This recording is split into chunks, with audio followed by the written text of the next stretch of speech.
Eighth floor మెట్లెక్కుదామని start అయ్యాము.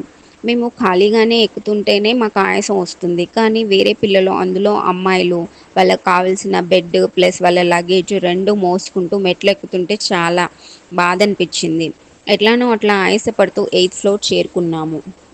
అక్కడ పరిస్థితి ఎలా ఉందంటే సీలింగ్ లైట్స్ బయటకొచ్చాయి. ఫ్లోర్ అంతా దుమ్ము, ధూళి.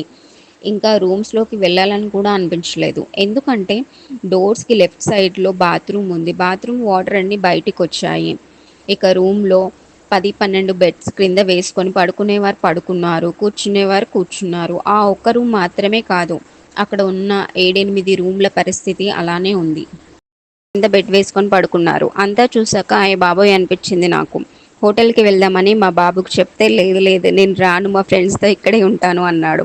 అంతా చూసి ఆ బాత్రూమ్ ఎలా యూజ్ చేస్తావు అని తిడితే మా బాబు వాళ్ళ ఫ్రెండ్స్‌ని కూడా రమ్మని ఇన్వైట్ చేశాను. కానీ ఒక ఫ్రెండ్ వస్తా అన్నాడు, ఒక ఫ్రెండ్ రానన్నాడు. దేవుడా అని క్రిందికి వచ్చేసరికి ఆకలేస్తుంది అన్నాడు బాబు. ఓకే అని ఫుడ్ ఆర్డర్ చేశాము స్విగ్గీలో. 10 మినిట్స్‌లో వచ్చాడు. అక్కడ ఒక డివైడర్ మీద కూర్చొని తిన్నాడు బాబు. అప్పుడు టైం 11 దాటుతుంది రాత్రి. మెల్లిగా నడుచుకుంటూ 1 కిలోమీటర్ వచ్చాము గానీ ఎగ్జిట్ మాత్రం రాలేదు. ఇక మాకు ఆకలేయడం స్టార్ట్ అయింది. ఆటో బుక్ చేసుకొని ఎక్కడైనా హోటల్‌కి వెళ్దామా అనుకున్నాము. కానీ అక్కడ ఏమీ లేవు. డైరెక్ట్‌గా హోటల్‌కి వెళ్ళి ఆర్డర్ చేద్దాంలే అనుకొని డైరెక్ట్‌గా హోటల్‌కి వెళ్ళేసరికి రాత్రి 12:30 అయ్యింది. అప్పుడు అసలు ఆకలి కూడా వేయలేదు. పడుకుంటే బాగుండనిపించింది.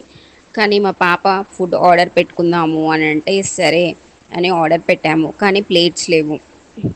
చేసేది లేక మళ్ళీ ప్లేట్స్, స్పూన్స్ బ్లింకిట్లో ఆర్డర్ పెట్టుకున్నాము. అవి వచ్చి మేము తినేసరికి రాత్రి సరిగ్గా 1:30 అయ్యింది. ఏదో అలా తినేసి పడుకున్నాము. ఇక 2 అవర్స్ అలా నిద్ర పట్టింది. మార్నింగ్ 4కే మెలకువ వచ్చింది.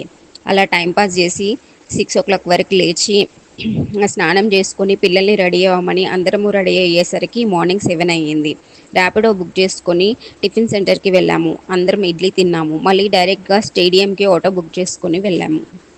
మేము స్టేడియం చేరుకునేసరికి మార్నింగ్ 8:30 అలా అయింది. స్టేడియం అంతా చాలా హడావిడిగా ఉంది. ఎక్కువగా చాలామంది ఆడపిల్లలు కనిపించారు. ఎంతో దూరం నుండి వచ్చి పార్టిసిపేట్ చేస్తుంటే చాలా బాగా అనిపించింది.